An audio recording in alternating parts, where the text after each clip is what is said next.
Assalamualaikum warahmatullahi wabarakatuh. Hari ini kita akan belajar tingkatan 4 bab 1 kemunculan tamadun awal manusia di bawah tajuk kecilnya Tamadun Huang Ho. Latar belakang tamadun Huang Ho. Sebagaimana yang cikgu telah terangkan sebelum ni, untuk latar belakang tamadun, semua tamadun yang wajib ada 4 perkara.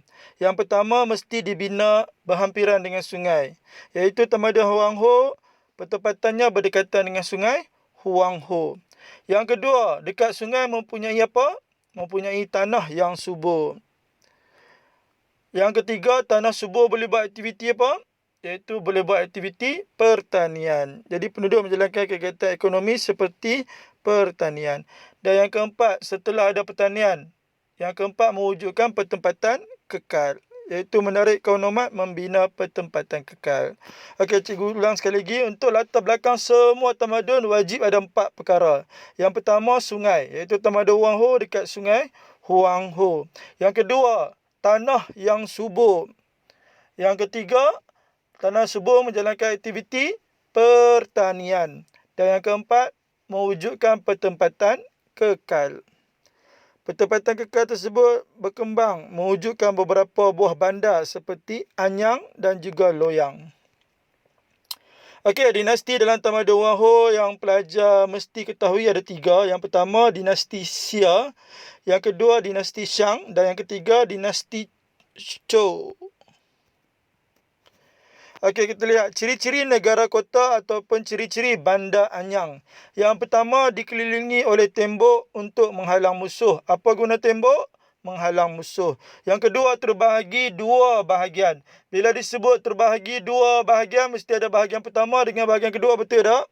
Ya, bahagian pertama ialah pusat pentadbiran dan keagamaan, di mana ia mempunyai istana iaitu tempat tinggal raja dan bangsawan, dan juga kuil iaitu tempat golongan agama. Bahagian kedua pula mempunyai perkampungan iaitu kawasan tempat tinggal petani. Cikgu ulang sekali lagi.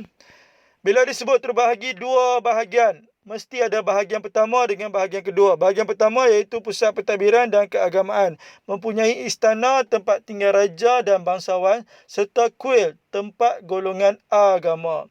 Manakala bahagian kedua pula ialah perkampungan, tempat tinggal golongan petani. Semua bandarnya dibina di tanah tinggi Sungai Huan.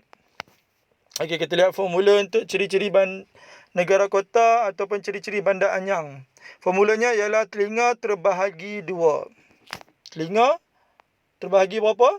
Terbahagi 2.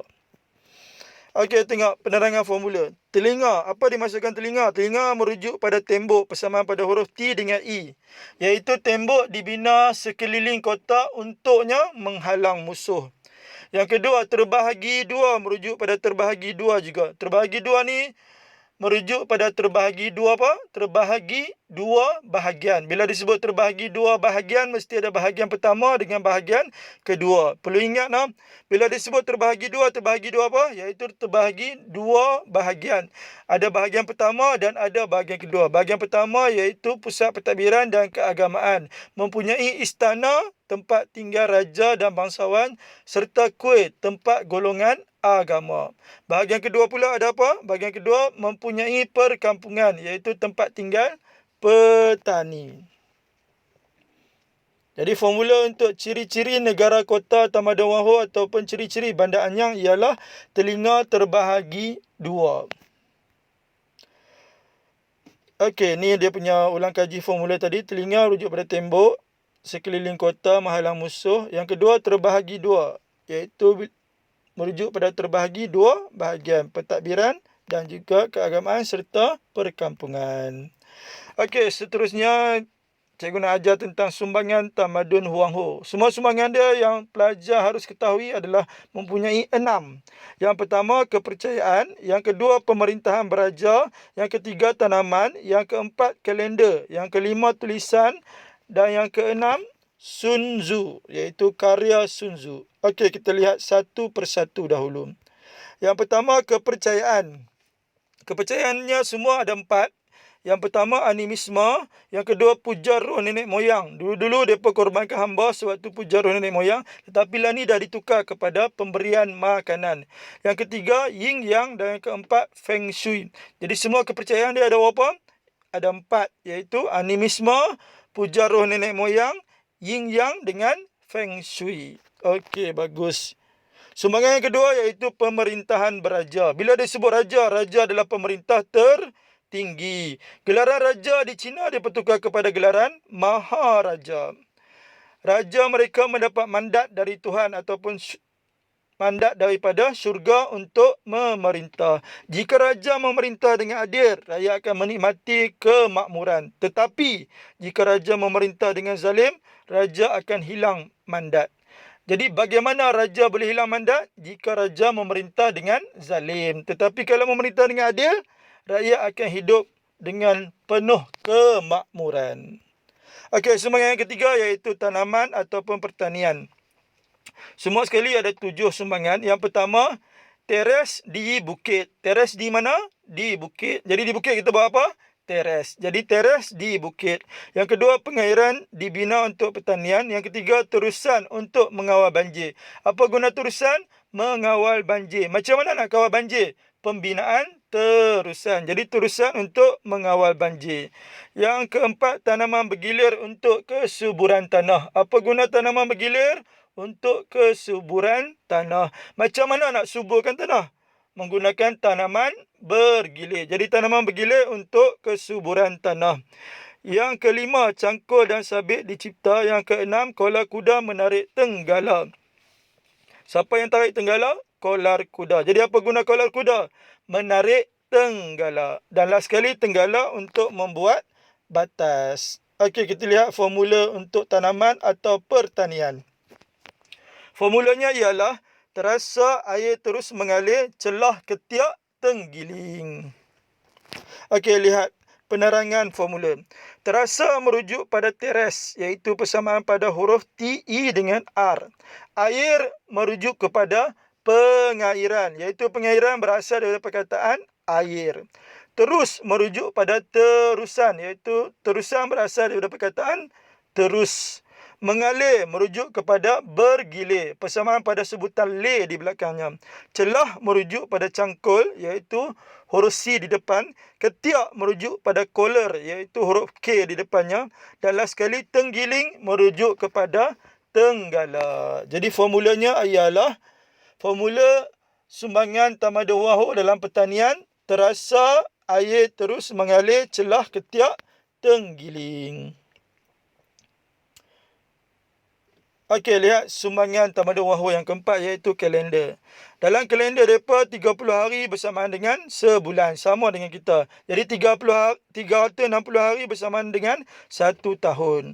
Tengok, terdapat 5 kegunaan kalender. Yang pertama sudah tentulah dalam aktiviti harian. Betul kita guna kalender dalam aktiviti harian? Ya. Yang kedua, aktiviti harian apa yang paling penting? Iaitu perkahwinan. Lepas kahwin apa berlaku? Pengebumian. Ada berapa musim pertanian? Ada 2. Musim menuai dengan juga musim menanam. Jadi ada berapa kegunaan kalender semua? 5. Yang pertama, aktiviti harian. Aktiviti harian paling penting, perkahwinan. Lepas kahwin apa berlaku? Pengebumian. Ada berapa musim? 2. Musim menuai dengan musim menanam. Okey, kita lihat sumbangan yang ke-5, iaitu tulisan. Tulisan tamadun wahuk dipanggil sebagai ideogram. Ianya tercipta melalui tulang orakel dan berbentuk simbol ataupun gambar. Dan sumbangan yang terakhir adalah karya Sun Tzu. Sun Tzu ni adalah berbentuk karya. Dia menceritakan tentang selok-belok perang dan cara hadapi musuh. Tapi pada zaman hari ini ada perang lagi? Tak ada dah. Jadi masyarakat tamadun Cina banyak menggunakan karya Sun Tzu ni dalam aktiviti perniagaan. Jadi karya Sun Tzu ni sangat penting untuk memajukan ekonomi. Okey, kita lihat formula semua sumbangan tamadun wahuk, iaitu percaya ramli tanam keladi tumpah susu. Percaya ke tak percaya? Percaya ke tak percaya? Kena percaya. Iaitu percaya ramli tanam keladi tumpah susu. Okey, lihat penerangannya. Percaya merujuk kepada kepercayaan. Ada apa kepercayaan tadi? 4. Yang pertama animisme, puja roh nenek moyang, yin yang dengan feng shui. Yang kedua, Ramli. Ramli merujuk pada raja, persamaan pada huruf R di depan. Raja, bila disebut raja, raja adalah pemerintah tertinggi. Raja mereka panggil apa? Maharaja. Raja ni mendapat mandat daripada Tuhan. Jika raja berlaku adil, rakyat akan makmur. Tapi macam mana boleh hilang mandat? Jika raja memerintah dengan zalim. Tanam merujuk pada tanaman. Iaitu apa formula tanaman tadi? Terasa air terus mengalir celah ketiak tenggiling. Keladi merujuk kepada kalender, persamaan pada huruf K, L dengan D. Dalam kalender mereka sebulan berapa hari? 30 hari. Setahun ada berapa hari? 360 hari. Berapa kegunaan kalender? 5 kegunaan. Yang pertama, kalender adalah aktiviti harian. Aktiviti harian apa paling penting sekali? Perkahwinan. Lepas kahwin apa berlaku? Pengebumian. Ada apa musim? 2. Menuai dengan menanam. Tumpah ialah tulisan persamaan pada huruf TU di depan. Tulisan mereka dipanggil ideogram yang tercipta melalui tulang oracle. Berbentuk simbol atau gambar. Dan last sekali, susu merujuk kepada Sun Tzu, iaitu selok belok perang dan cara hadapi musuh. Lain ni ada perang lagi? Tak ada. Jadi gunakan radar dalam aktiviti perniagaan. Okey, kita lihat analisis kekerapan bab 1 untuk ketah 2 dalam SPM 2010 hingga 2019. Tengok yang oranye tu adalah SPM sebenar, yang putih tu adalah SPM ulangan.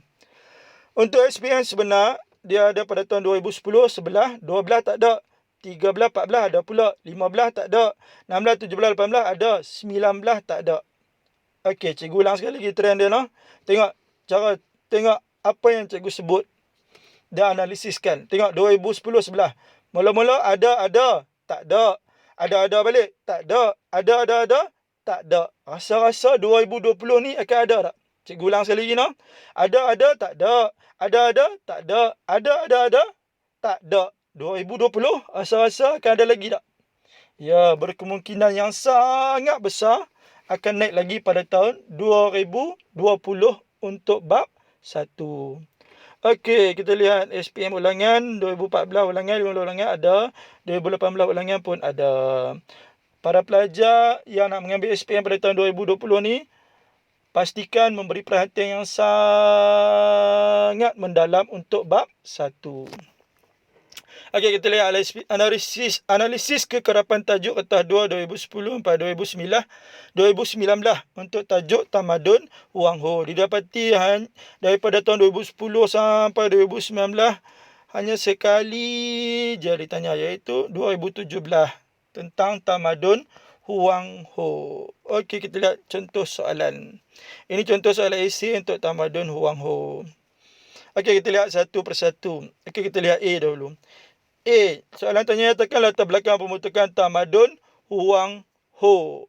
Apa kehendak soalan? Kehendak soalan adalah tentang latar belakang.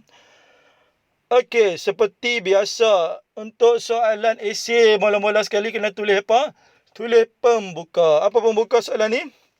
Latar belakang pembentukan tamadun Huang Ho ialah. Okey, ingat lagi tak? Untuk latar belakang semua tamadun wajib ada apa perkara? Ada 4. Yang pertama apa? Sungai. Dekat sungai ada apa? Tanah subur. Tanah subur aktiviti apa? Pertanian. Dan sekali mewujudkan pertempatan kekal. Okey, tengok.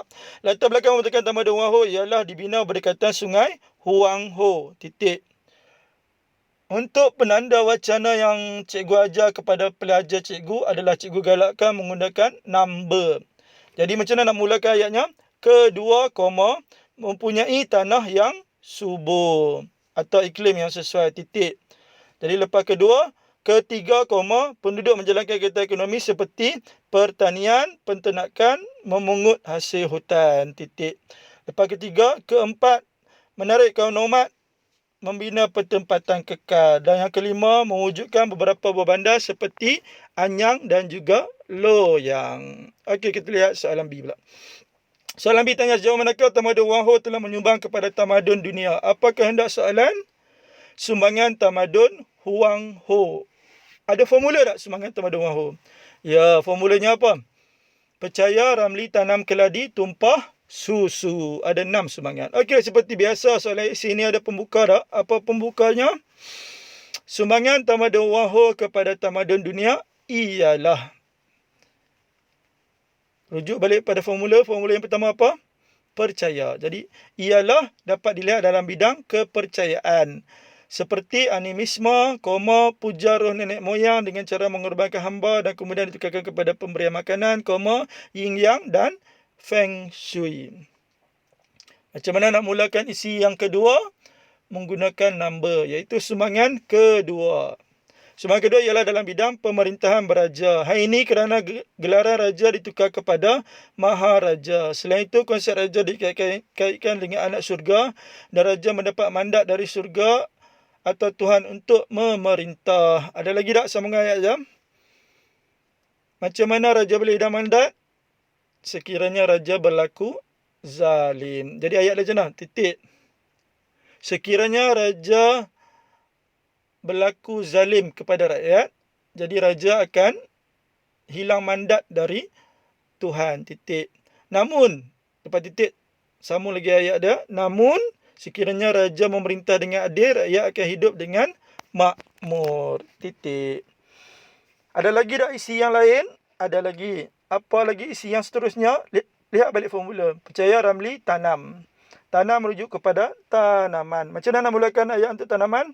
Sumbangan ketiga ialah dalam bidang tanaman atau pertanian. Titik.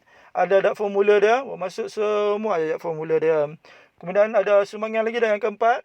Apa sumbangan yang keempat? Rujuk balik formula. Percaya, ramli, tanam, keladi, iaitu kalender. Sumbangan yang kelima, tumpah. Apa tumpah? Tulisan. Dan sumbangan yang keenam, susu, iaitu karya Sun Tzu. Okeylah, sekali lihat soalan C. Andaikan anda sebagai pemimpin negara, apakah usaha yang dapat anda lakukan untuk meningkatkan hasil pertanian negara anda? Apa kehendak soalan?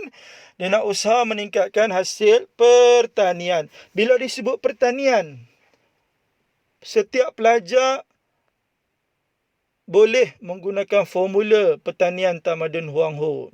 Apa formula yang tadi? Terasa air terus mengalir, celah ketiak tenggiling. Guna dia punya isi-isi tu dan ubah soal dalam bentuk huraian holistik.